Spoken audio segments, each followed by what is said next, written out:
What's up, everybody? This is Cody, aka DFS Prodigy, coming to you live with two of us, basically now with my co-host with Mr. Mal. We're both from Chasing Green DFS. You can find us there in the Discord, which I'll add below in the description. And basically, we're just going to talk it up with golf. Normally, we talk NBA, so I'm pretty excited about basically digging into golf. So, how's it going, man? Yeah, it's going good. Thanks for having me. I'm excited to dive into one of my favorite tournaments of the year with you.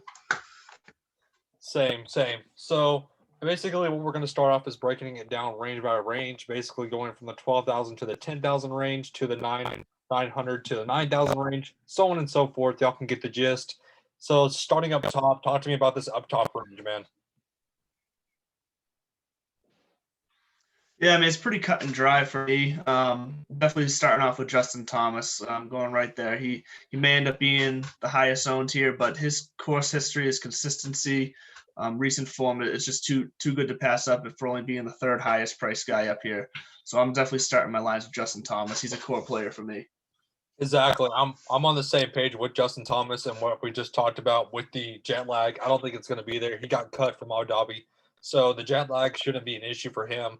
He should be good in recent form and everything else. I'm liking him in this range compared to like a Webb Simpson when the ownership is going to be all on Webb Simpson because of the recent win. And Rory, I'm not really on him. It's just not for me. I'd much rather get to Justin Thomas in this range. Do you think anybody else in this range stands out, or is it just Justin Thomas for you, man? The only other one that stands out would be Xander for me. He's just playing real good right now. He's got a pretty good history here as well, and he just rates out in some of the key stats. Ranking top 10 in off the tee and 150 to 175 yard approach shots. So if there's anyone else I'd pay up for, it would be him in this range. Which, well, like we talked about, this 9K range isn't really for us. So if you want to go with the strategy of trying to fit in a Justin Thomas and Xander, that will definitely be a GPP contrarian option for me because of, like we were saying, how bad the 9K range is. There's not much that stands out in this range. Which, moving forward now to this range, talk to me about the 9K range and below. Yeah, well, I guess starting with the bag because we're already hating on this range so much. I'm going to start and just say I'm fully fading Daniel Berger. Right. I think his ownership is going to be way too high. Everyone seems to be pushing him, and he's just rating out for kind of a middle of the pack for me guy. So he may make the cut, but I just don't think he's going to hit his value. Yeah, it's just not for me. The Daniel Berger, I'd much rather go to Hideki at 9,800, which I think the approach game was there last week, but the putting was getting there. But it's just we know the issue with Hideki. We know his flaws. We know what happens with him. I mean, he's an okay mid-range option if you want to fit him in, but when you can go to a guy like Roy or Justin Thomas for only what 1,000 more, I'd rather get to Justin Thomas. Talk to me about Hideki. Yeah, Hideki, he's one of the more frustrating players over the last few years to watch because he switches it up week to week. One week he'll be good on approach, the next week he'll be bad, and all of a sudden he finds his putter one and not the other. So he's so hard to gauge. Technically, he rates out pretty well here. So I like him. If I'm playing multiple lines, I'll have some shares of him because his projected ownership of only 11%. It's a little too nice to pass up, but it's definitely a proceed with caution kind of play. Exactly. It's definitely a GBP option for me, not a cash option if I had to go to Hideki. For sure. Harris English, not for me, especially after last week. It's not happening. Ron Palmer, I'm not paying that 9,200 for him.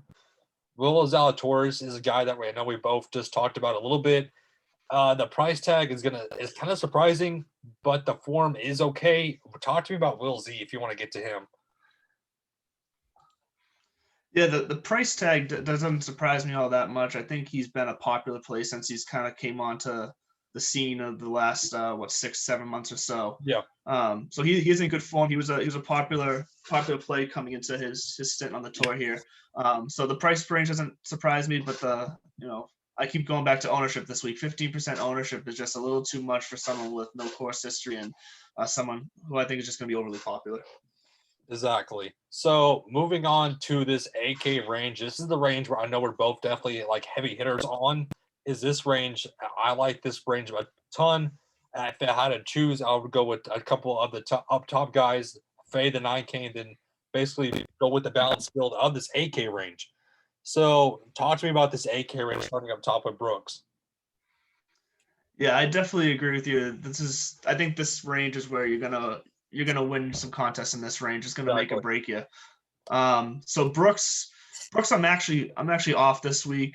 I'm gonna stay away from him just because I think he's probably gonna be more popular because of his name than he's worth at this course.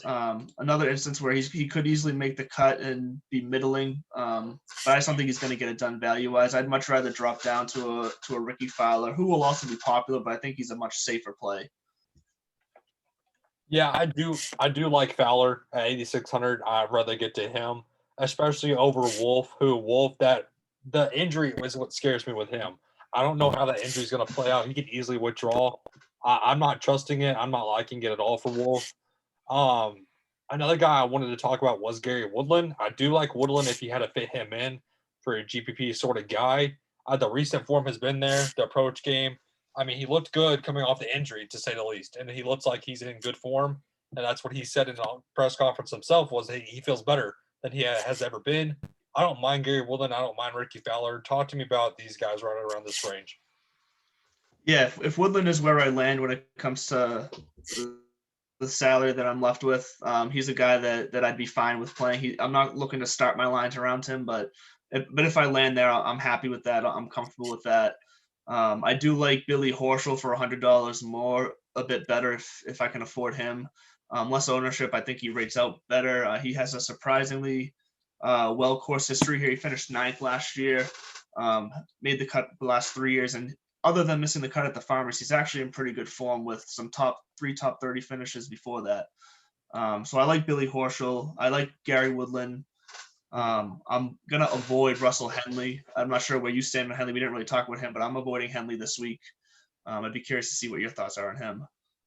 I think ownership is going to flock to him a ton because based on what I've read is personally everybody wants Russell Henley. And I'm not really onto him when I can go up to Gary Woodland for 100 more. A lot of people are going to be on him. It's just not for me. The one guy I did want to talk about is going into the mid-range of 7,000 is Max Homa. What do you think of Homa at the 7,900 price tag? Homa's a guy that he's one of those guys that I like week in and week out. He's getting a little more popular. He tends to fly under the radar, but he's just kind of a grinder. So I like his style of play. He's in good form. It has a good course history here as well. What makes me worried is he's, as far as the strokes gained stats across this course and similar courses, he's just kind of middle of the pack. So I think he'd be a safe, probably cut making play, but I'm not looking for him to be guaranteed like a top 30 finish here. For me, is what he basically said about his gameplay himself is he said that mentally he was just not there.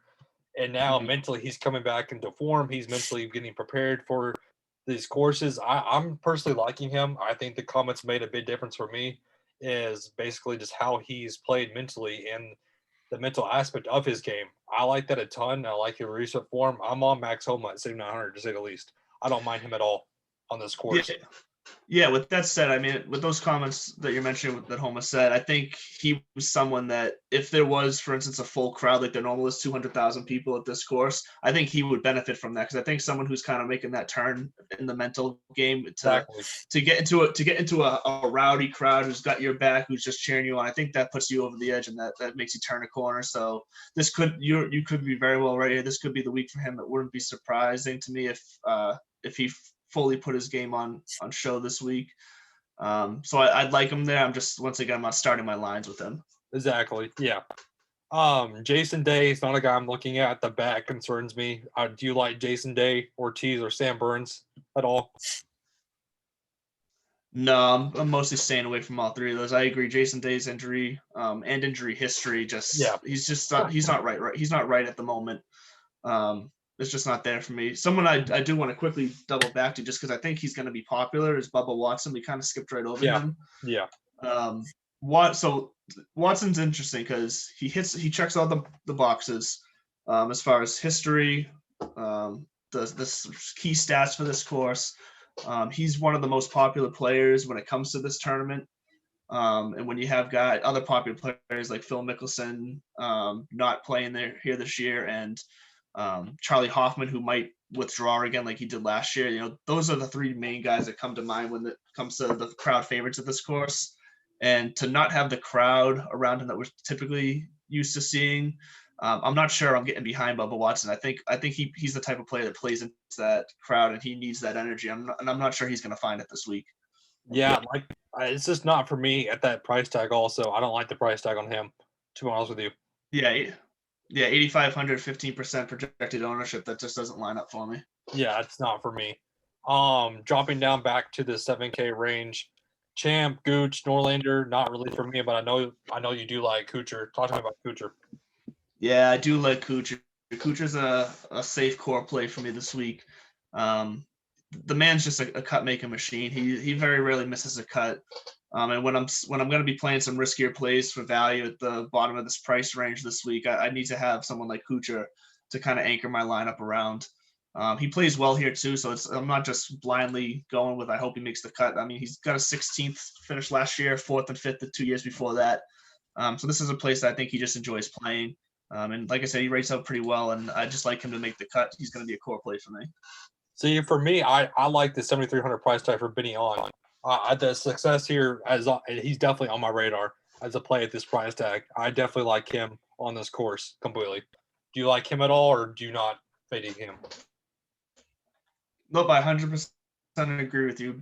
He's someone I highlighted as well in my research, and he definitely lines up well here as well. Yeah, so 7,300 is just it's a price tag I love in order to fit in the stats like we were talking about earlier. Yeah, definitely.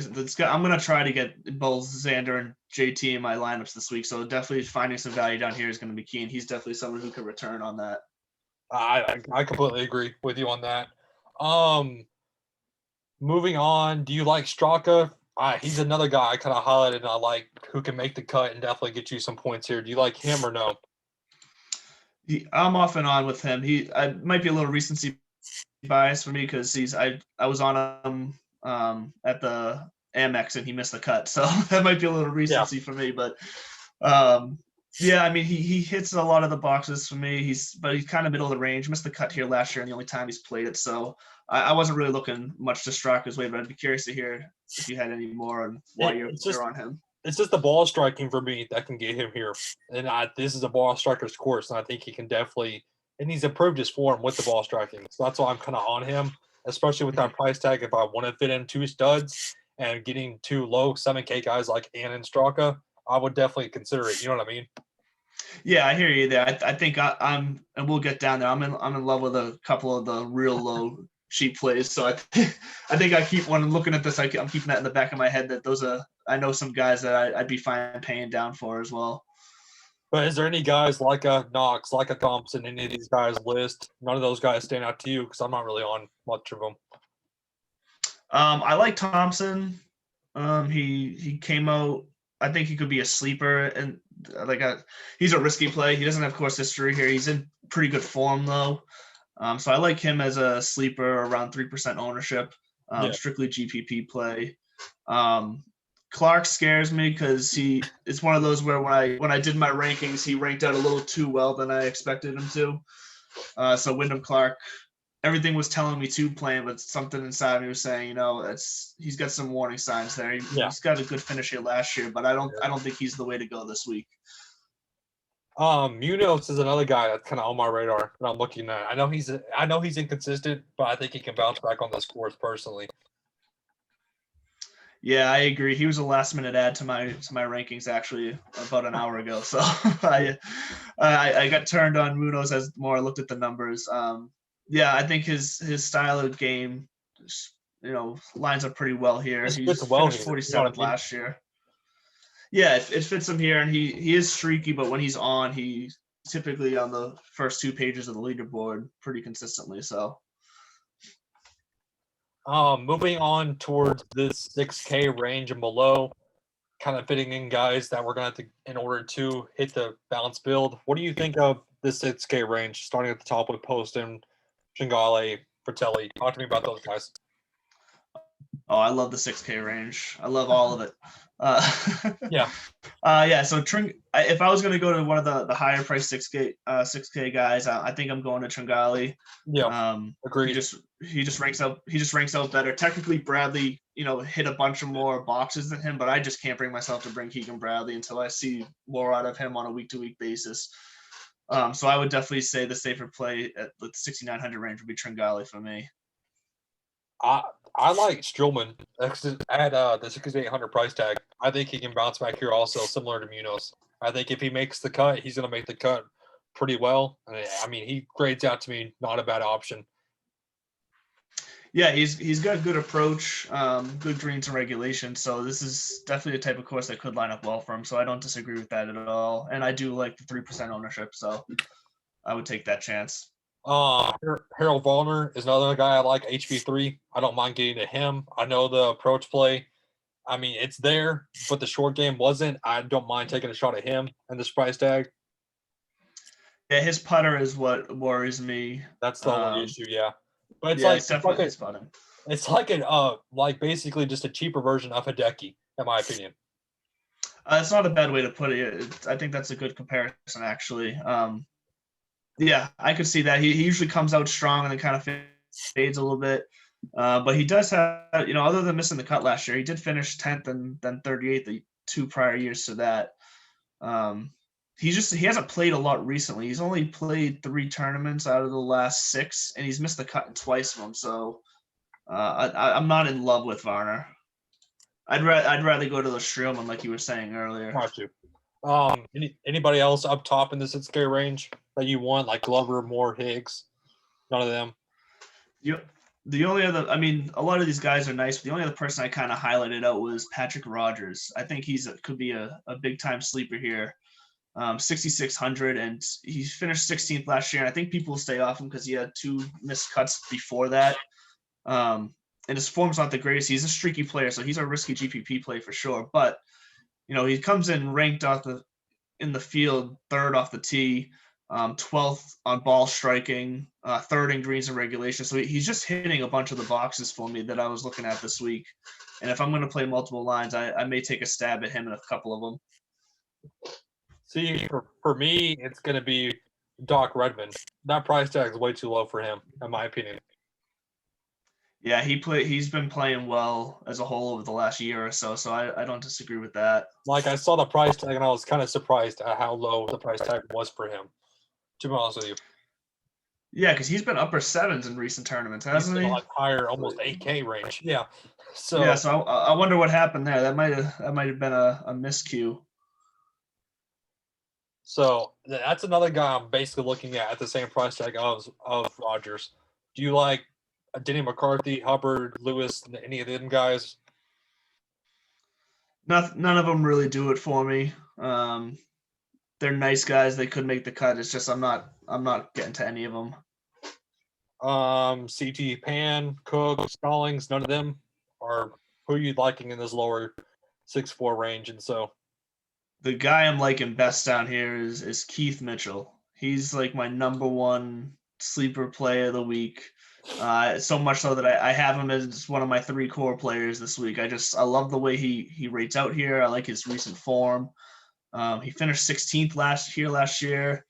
But what gets me for him is on this course and similar courses in these conditions, he's got 4 top 5 rankings in my key stats, including par 5s, gains, ball striking off the tee, approach shots from 200 plus. It's all the key areas I've been looking at this week, and he just rates out perfect for it. And 4% owned at 6,400. I just can't pass that up.